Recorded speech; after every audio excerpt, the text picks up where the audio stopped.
안녕하세요. 타이거 서포트 아카데미의 타이거서입니다. 오늘은 말도 안 되는 렌즈가 하나 나와서 빌트록스의 35mm f1.2 랩 렌즈라고 최고급 렌즈가 나왔는데 정말로 제 기대 이상의 렌즈가 하나 나와서 너무 반갑기도 하고 이 정도 렌즈면 충분히 여러분들에게 소개시켜드리고 충분히 여러분들이 사용하셔도 좋겠다 그런 생각이 들어서 이 렌즈를 오늘 소개시켜 드리려고 합니다.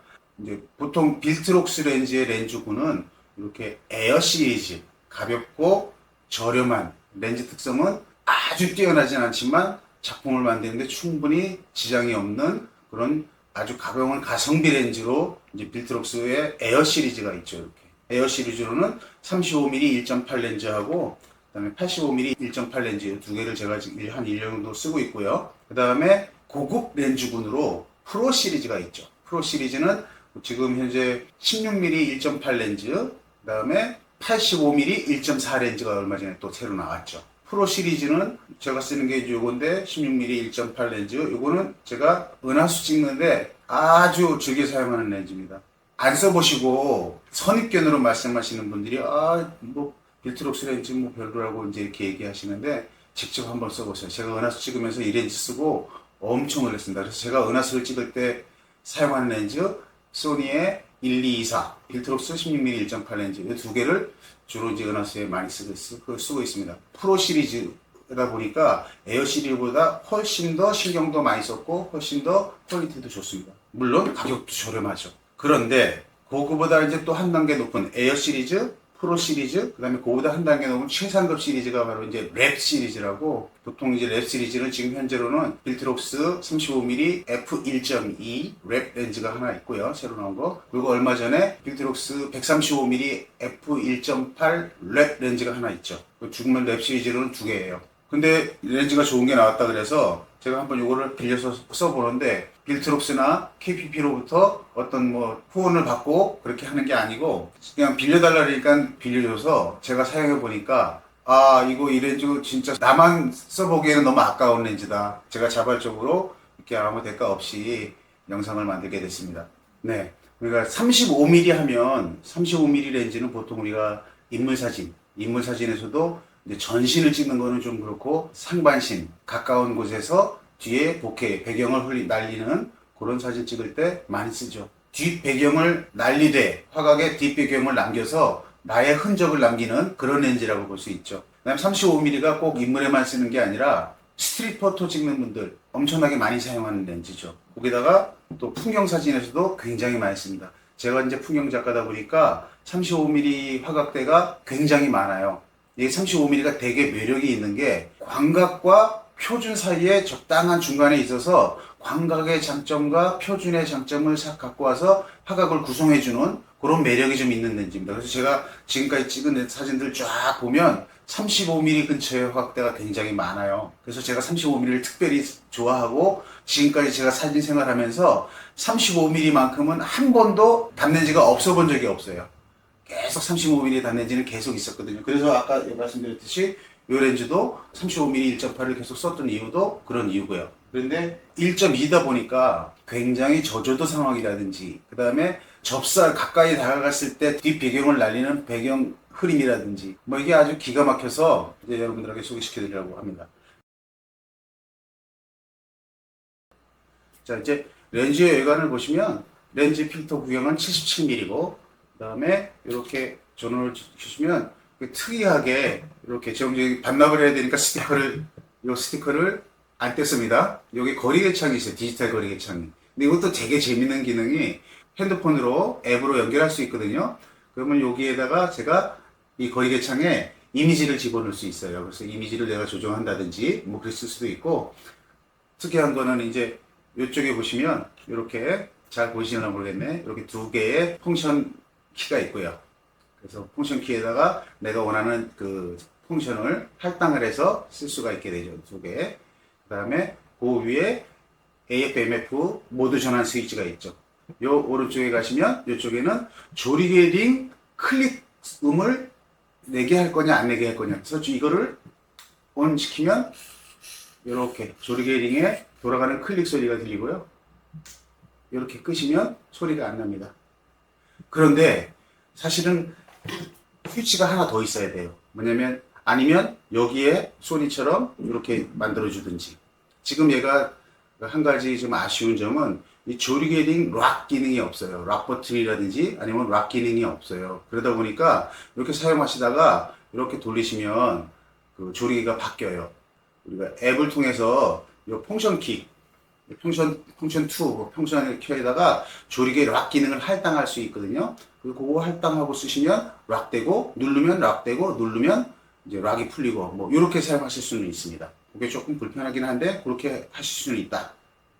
근데 전반적으로 줌링이나 조리개링 돌아가는 그 텐션이 굉장히 부드럽기도 하지만, 그렇다고 가볍지가 않습니다. 그래서 굉장히 편하게, 그 다음에 부드럽게, 스무스하게 조리개링이나 초점링을 돌릴 수 있다. 초점링이 되게 부드럽게 아주 편안하게 들어갑니다. 전체적으로 무광의 이제 그 외관도 그렇게 나쁘지 않고요. 그래서 바디하고 참 잘 어울리는 그런 이제 렌즈가 되겠습니다. 단 한 가지 단점은 이제 조금 무겁다는 거, 그 다음에 좀 크다는 거, 뭐 그런 차이가 되겠죠. 근데 이제 현재 나와 있는, 시중에 나와 있는 35mm f1.2 렌즈 중에서는 최경량, 제일 작은 그런 이제 렌즈가 되겠습니다. 그리고 지금 현재로는 이게 소니 마운트만 나와 있는데 곧 조만간 니콘 마운트도 나온다고 그래요.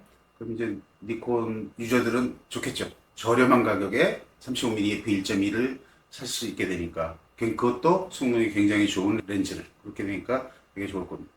그러면 제가 이제 외관을 봤으니까 렌즈의 특성이 어떤지 한 달 동안 사용하면서 제가 찍었던 샘플 사진들을 보면서 이 렌즈의 특성을 한번 알아보겠습니다. 네, 이제 렌즈 외관에 봤듯이 클릭 버튼이라든지 포커스 링이라든지 그다음에 렌즈 데이터 디스플레이, 그다음에 조리개 링, 포커스 모드 스위치, 그다음에 방진 방적 되어 있는 거 이제 우리가 확인할 수 있었고요. 커스텀 버튼. 제가 방진 방적은 안 보여드렸는데 여기 사진을 찍은 게 없어서 여기는 이제 실링으로 되어 있고 방진 방적이 잘 되어 있고요. 그다음에 그 안에 그 USB-C 타입으로 펌웨어 업데이트 할 수 있도록 되어 있는 걸로 이해하시면 되겠습니다. 이제 35mm 렌즈 주요 스펙을 한번 비교해 보겠습니다. 이제 소니는 조리개가 1.2가 아니죠. 1.4 이제인데 소니는 제가 이제 그냥 비교군으로 한번 이렇게 올려놓은 거고요. 실제로는 지금 현재 35mm f1.2짜리 렌즈는 빌트록스와 니콘과 시그마 이렇게 세 군데서 나온다고 보시면 되겠고요. 여기 보시면 렌즈 구성이야 뭐 다 비슷하고요. 가만히 보시면 제가 왜 소니를 이렇게 옆에다가 이제 비교군으로 하나 넣었냐면 이 빌트록스 렌즈가 뭔가 소니의 냄새가 굉장히 강하게 나요. 모타 쓰는 거라든지 그 다음에 여러 가지가 소니를 굉장히 많이 따라한 듯한 그런 느낌이 들어요. 그리고 렌즈가 나올 때도 항상 소니가 제일 먼저 나옵니다. 소니 마운트를 먼저 생산하고 그 다음에 다른 마운트로 넘어간다든지 그래서 뭔가 좀 소니 렌즈를 벤치마킹 한다든지 뭐 그런 느낌이 들어서 비교군으로 이제 f1.4지만 넣어놨습니다. 그다음에 화각이야 다 비슷하고요. 크게 차이가 없으니까 뭐 문제가 될 거 없고 조리개 범위는 유독 그 빌트록스만 f22까지 제공하고 나머지는 다 이제 16까지 제공한다. 이제 그렇게 이해하시면 되고요. 초점 거리가 이제 소니가 제일 짧죠. 27cm. 근데 빌트록스가 상대적으로 조금 멀어요. 34cm인데 다른 것들은 다 이제 30cm 정도 되는 거고요.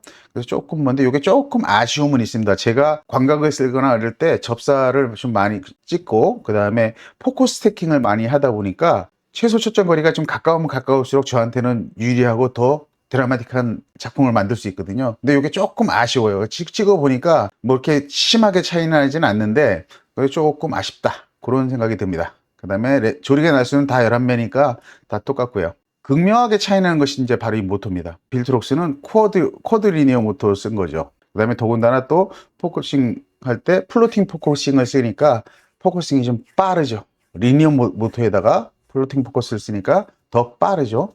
니콘 같은 경우는 스태핑 모터. 이 스태핑 모터는 직진 운동이 아니라 회전 운동이에요. 그래서 기본적으로 리니어 모터보다 직진 운동하는 리니어 모터보다 스피드가 훨씬 느립니다. 그 다음에 이제 시그마도 초음파 모터 쓰고 있는데 이것도 좀 그렇게 빠른 그런 모터는 아니고요. 제가 지금 신기한 게 빌트록스가 렌즈를 생산한 지 불과 몇 년 안 됐는데 어떻게 리니어 모터를 플로팅 포커스 쓰면서 리니어 모터를 쿼드 리니어 모터를 쓰고 이렇게 하는지 뭐 되게 놀랐습니다. 어쨌든 그다음에 필터 구경은 이제 77에 82, 82 이렇게 되고요. 후드는 그렇고, 그다음에 방진방조 다 지원하고, 그다음에 이제 크기인데, 근데 현재로서는 니콘이나 시그마 다 크기뿐만이 아니라 무게도 다 1kg가 넘어요. 이제 대신 1kg가 안 되는 건 빌트록스 하나가 유일하고요. 크기도 좀 작고. 그래도 무겁다 그러는데 이건 더 무겁죠. 이런 니콘이나 시그마 같은 경우는. 그다음에 이제 여기 가격은 그 제조사에서 판매하는 판매 원가를 적었는데 사실은 여기 있는 가격들보다 더 저렴한 가격으로 살 수 있다. 스펙은 크게 특징은 별로 없는데 차이 나는 거는 모터가 제일 큰 특징으로 차이가 나고요. 그다음에 크기가 좀 차이 나는 거. 그다음에 최소 측정 거리가 조금 차이 나는 거. 뭐 요게 되겠습니다. 중요한 MTF 차트로 왔는데요. 제가 렌즈를 검토하거나 렌즈를 볼 때 이제 뭐를 위주로 보게 되냐면 우리가 MTF 차트를 보면 주변부 얘기하고 뭐 중앙부 얘기하고 뭐 이러잖아요. 제가 생각하는 중앙부와 주변부와 그 다음에 상위 경계선, 하위 경계선 이렇게 이제 저는 이런 기준으로 렌즈를 봐요. MTF 차트를 보고 이 렌즈가 어떻겠다 이제 예측을 하는데 35mm 렌즈의 센서의 크기는 가로로 36cm, 세로로 24cm가 되잖아요. 그럼 센터를 중심으로 반지름하면 상하로 12cm, 좌우로 18cm 이렇게 되죠. 우리가 12cm로 원을 그릴 때 이렇게 되면 이걸 중앙부로 저는 이제 간주를 합니다. 그래서 항상 그 가로축이 12mm에 와 있는 지점의 선야도가 어떻게 되는지 요걸 체크하거든요. 그래서 그게 중심부의 상위 경계선을 0.8 그러니까 80% 이상이죠. 80% 이상이면 좋은 렌즈다. 이렇게 이제 저는 개인적으로 그렇게 판단하고 있습니다. 근데 상위 경계선 쭉 가면 빌트록스 좋죠. 80% 넘죠. 중앙부 능력만으로 보면 빌트록스가 세계 렌즈 중에 제일 좋다. 이제 이렇게 예상할 수 있고요. 그 다음에 가로로 보면 18cm죠. 반지름이. 그러면 이렇게 원을 그리면 요거는 저는 주변부라고 이제 저는 개인적으로 판단을 합니다. 그러면 12cm에서 18cm 사이. 여기가 주변부라고 이제 이해하시면 되겠죠. 그러면 주변부는 저는 기준이 하위 경계선이라고 해가지고 그 기준이 저는 항상 제 기준은 0.6 정도로 놓고 봅니다. 0.6만 넘어도 되게 좋은 렌즈예요, 사실은. 그래서 빌트록스 렌즈 같은 경우는 18까지 와도 0.6을 넘죠. 니콘 같은 경우도 0.6을 넘고 있고요. 시그마는 또 좋고. 그래서 주변부는 세 개가 다 거의 비슷한 그런 성능을 나타내고 있다. 이제 이렇게 이해하시면 될 것 같고요. 요런 엣지 21.63이기 때문에 요 끝에 이 도표의 끝이 21.63이라는 얘기입니다. 완전히 극주변부를 얘기하죠, 이쪽은. 그래서 극주변부를 보면 빌트록스 같은 경우는 이제 대략 여기도 거의 한 60% 근처에서 왔다 갔다 하죠. 그다음에 그거는 니콘이 더 좋죠. 니콘은 다 60%를 넘으니까. 시그마는 좀 성능이 좀 많이 떨어진다. 이제 이렇게 세 개 렌즈군을 비교하게 되면 그래서 극주변부로 가면 니콘이 1등, 빌트록스가 2등, 시그마가 3등이 아닌가 이렇게 생각합니다. 전체적으로 보면 빌트록스의 렌즈 성능이 아주 좋다. 니콘도 400만 원짜리 니콘하고도 비현저도 나쁘지 않다. 이제 이렇게 얘기할 수 있고요. 그 다음에 이제 우리가 MTF 차트를 볼 때 하나는 실선이고 하나는 점선이잖아요. 그리고 하나는 실선은 방사형, 점선은 그 방사형 원형의 접선 기념으로 이렇게 접점 방향으로 측정하는 거를 이제 동시면 방향 그래가지고 점선으로 표시해요. 그런데 이제 우리가 저거를 잘 모르시는 분들이 많으신데 그 점선과 실선이 두 개가 같이 이렇게 쭉 달리다가 쭉 벌어지게 되죠. 주변부로 가면 같이 달려가는 추세선이 비슷하게 가면 색수차가 굉장히 적어집니다. 왜냐하면 저게 딱 맞으면 색수차가 없는 거거든요. 저게 벌어지면 벌어질수록 색수차가 발생하는 거거든요. 그래서 그 추세선이 비슷하게 간다? 그러면 그 렌즈는 분명 색수차 성능이 되게 좋은 거예요. 근데 그걸 제가 봤을 때 제 개인적인 생각은 제가 니콘이나 시그마 렌즈를 써보지 않았기 때문에 정확하게 어떻다 얘기할 수 없지만 요 MTF 차트로만 판단한다 그러면 빌트록스의 35mm f1.2 랩 렌즈가 그 색수차 성능이 무진장 좋을 것 같다. 그런 생각이 듭니다. 렌즈 구성이야 뭐 특수 렌즈를 많이 쓰면 저분산 렌즈라든지 뭐 고골절 렌즈라든지 뭐 이런 것들 비금연 렌즈 이런 거 쓰는 이유가 그 빛이 들어오는 건 빛이 전부 다 파장이 다르기 때문에 전부 다 이제 색수차라든지 초점을 잘 맞추게 하기 위한 기능들을 여기다 넣은 거니까 이 렌즈의 형성을 봐도 굉장히 신경을 쓴 렌즈다. 이렇게 이제 저는 판단이 되고 있습니다. 네, 다음은 얼마나 렌즈가 화질이 좋냐, 안 좋냐, 그걸 판단하기 위해서 제가 이렇게 이제 사진을 하나 찍어 왔습니다. 요 가운데, 여길 100%로 원본 크롭해서 더 보여드릴 거고, 여기 중심부, 중앙부, 그 다음에 여긴 주변부, 이렇게 해서 이제 풀을 보여드릴 겁니다.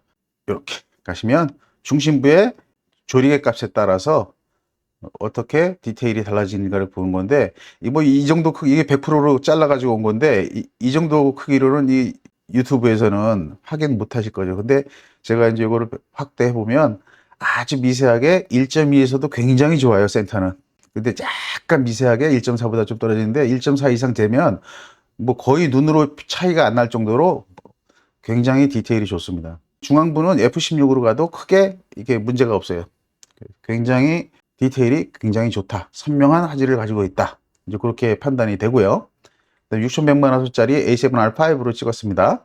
주변부로 이제 가게 되면 1.2가 약간 대비가 컨트라스트가 살짝 빠지면서 살짝 화질이 좀 떨어진다 그럴까요? 아주 미세하게 올라가면서 2.0만 돼도 1.2가 살짝 떨어지고 1.4가 좀 낮아지고 2.0 되면 거의 비슷한 형태, 나머지는 다 비슷한 형태 그렇게 되고요. 그 다음에 여기 광량 저하가 생기는 거 보이시죠? 살짝 어둡게. 그 다음에 요 1.4까지도 미세하게 광량 저하가 있는데 2.0이 되면 광량 저하가 다 사라집니다. 예, 그래서 굉장히 비네팅 성능도 좋고 그 다음에 렌즈의 화질도 굉장히 좋다. 이렇게 보시면 되고요. 보통은 이제 우리가 이렇게 증가하다가 22는 안 찍었지만 F16 정도 되면 이제 회질 현상 때문에 살짝 뭉그러지든지 살짝 화질이 이제 망가지는 현상이 생기는데 얘는 16에서도 화질이 거의 뭐 큰 차이가 없습니다. 우리 자세히 보지 않으면 확대해서 보지 않으면 안 보일 정도로 굉장히 좋습니다. 제가 깜짝 놀라는 렌즈예요, 정말로. 예, 비네팅 한번 보시면 F1.2에서 비네팅이 생기죠, 이렇게. 그 다음에 1.4에서도 살짝 있습니다. 이거 주변부 광량 보정을 껐습니다. A7 알파 해봤을 때. 그 다음에 F2.0으로 가면 비네팅이 거의 사라지고요. 그 다음에 뒤로는 다 비네팅이 없다고 보시면 되겠습니다. 이 사진 가지고 이제 왜곡을 체크했었는데, 빌트록스 35mm F1.2 랩 렌즈는 배럴 디스토션은 없습니다. 양쪽 사이드, 이쪽 사이드 보시면 사이드, 위쪽, 이 사이드에 살짝 핀 쿠션이 있어요. 지금 현재로는 렌즈 등록이 안 돼서 렌즈 교정하는 게 없는데 렌즈 교정이 들어오면 저것도 어느 정도 해소가 되지 않을까. 지금은 없기 때문에 그냥 하는 거고요. 그렇습니다. 그래서 어쨌든 렌즈의 특성은 살짝 핀 쿠션을 가지고 있다. 이제 이렇게 이해하시면 되겠습니다. 네, 보케인데요. 네, 1.2에서 보케 촬영을 해본 건데요. 그 중앙부는 뭐 말할 것도 없고요. 이제 사이드로 가면서 살짝 캐치아이 형식으로 살짝 나오죠. 근데 보케도 되게 이뻐요. 그래서 캐치아이처럼 살짝 나오고, 그 다음에 이제 안쪽이 살짝 바깥쪽보다 짧은 걸로 봐서는 이제 캐치아이가 살짝 보일 것 같고요. 요게 1.2에서 1.4로 한번 넘어가면, 이렇게 1.4로 가면 거꾸로 이제 바깥쪽이 짧아지죠. 이렇게 안쪽이 길고. 그러면 이거 다음에는 바로 동그래질 겁니다. 그래서 1.4에서 보케가 이 정도 나온다. 그 다음에 2.0으로 가면 보케가 완벽하게 원형이 된다. 자, 그 다음에 추상 수치를 봤는데요. F1.2에서 하단에는 살짝 보라색의 색수차가 나오죠. 그 다음에 상단에는 살짝 초록색의 색수차가 나오고. 그러니까 살짝 1.2가 화질도 살짝 소프트하고 컨트라스트가 살짝 빠지는 정도고 색수차도 살짝 있다. 이제 1.2에서 1.4로 넘어가게 되면 색수차가 상당히 정제되고 줄어듭니다. 물론 컨트라스트도 증가하고요. 아직 살짝 있기는 하죠. 2.0으로 가는 순간 다 사라져 버립니다. 그 다음에 2.8로 가면 완전히 없어지고요. 색수차 성능도 아까 제가 MTF 차트에서 말씀드렸듯이 굉장히 좋습니다. 저는 이런 단렌즈 F1.2 뭐 이런 렌즈를 보통은 제가 제일 좋아하는 그 조리개 값은 1.2로 쓰지 않고 보통 2.0 정도 쓰거든요. 그렇게 되면 색수차라든지 뭐 비네팅이라든지 이런 것들, 그다음에 디테일이라든지 뭐 이런 것들이 다 좋아지기 때문에 보통은 저는 이제 이런 단렌즈 F1.4짜리면 4짜리든 뭐 1.2짜리든 한 2.0 정도 놓고 즐겨 사용하는 편입니다. 다음으로는 플레어 테스트를 해봤는데요. 플레어는 약간 있습니다. 근데 아주 심한 정도가 아니라서 충분히 보정으로 커버가 가능할 것 같고요. 이건 실내에서 이제 한번 테스트 해본 거고, 그다음에 실외에서 테스트 해봤을 때 플레어가 살짝 조금씩 있죠. AF 기능은 아까 말씀드렸듯이 쿼드 리니어 모터에 플로팅 포커스를 사용하다 보니까 아주 빠릿빠릿하게 잘 됩니다. 이 렌즈에서 제가 제일 만족스러웠던 부분도 이 부분이고, 사진 찍을 때나 영상 찍을 때나 정말로 깜짝 놀랄 정도로 엄청나게 빠릅니다. 빠릿빠릿하게 가서 탁탁 꽂혀서 사진 찍는데 전혀 불편함 없이 쾌적하게 사진을 찍을 수 있습니다. 제가 한 달 동안 빌트록스 35mm f1.2 렌즈로 찍었던 예시 샘플들을 한번 보시면은, 이건 이제 반딧불이 사진 찍은 거죠. 안성에서 찍은 건데 만족스럽게 사진을 찍을 수 있어서 좋았습니다.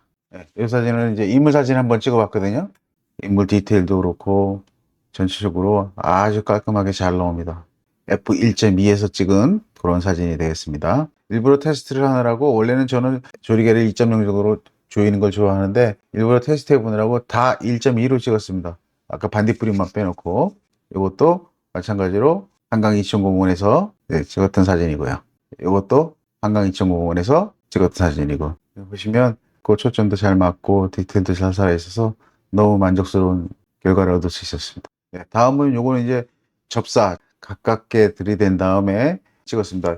요 뒤에 있는 버섯하고 앞에 있는 버섯 모형하고 거리가 딱 10cm 정도밖에 안 되는 그런 거인데요. 이거 보시면 앞, 뒤 보켓하고 디테일을 보시면 초점이 딱 맞아서 여기 중심부에 그 디테일이 얼마나 좋은지 우리가 확인할 수 있었습니다. 네, 이것도 접사인데요.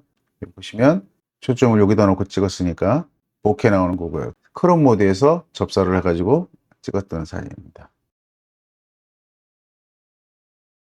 네, 마지막으로 이제 이 렌즈의 장점이 뭐냐? 일단 저렴한 가격이죠. 그 저렴한데 굉장히 빠르고 정확한 AF를 갖고 있고요. 화질도 너무 좋고, 그래서 아까 조금 전에 말씀드렸듯이 여러 군데 어디든 사진 찍는데 사용할 수 있는 그런 전천후 렌즈인데 진짜 말도 안 되는 렌즈가 나왔다, 이렇게 나오면 될 것 같고요. 이 렌즈가 지금 현재 35mm f1.2 렌즈 중에서는 제일 가볍고 제일 작은 렌즈이긴 하지만 우리가 일반적으로 생각하는 렌즈보다 크고 좀 무겁죠. 그래서 저거는 장점도 아니고 단점도 아닌 그런 정도의 점수를 줄 수 있을 것 같다, 그렇게 생각이 듭니다. 단점이라 그러면 최소 추정거리가 조금 34cm라는 게 조금 아쉬워요. 저게 한 30cm 이하로 됐으면 어땠을까 하는 그런 아쉬움이 좀 있어서 단점이라고 얘기했고요. 그 다음에 조리개링 락 버튼이 없다라는 거 이제 아까 말씀드렸죠. 그래서 펑션 버튼에다가 이제 할당해 가지고 쓰면 되긴 하는데, 뭐 그래서 큰 문제는 아닌데 그래도 밖에 하나 더 있었으면 어땠을까 하는 그런 아쉬움이 있습니다.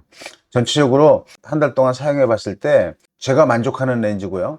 충분히 여러분들한테 추천드려도 욕을 안 먹는 그런 좋은 렌즈가 나왔다, 그렇게 말씀드리면서 오늘 렌즈 리뷰를 마치겠습니다. 긴 시간 시청해 주셔서 감사드립니다. 다음에 또 좋은 영상으로 여러분 찾아뵙겠습니다. 감사합니다. 안녕히 계세요.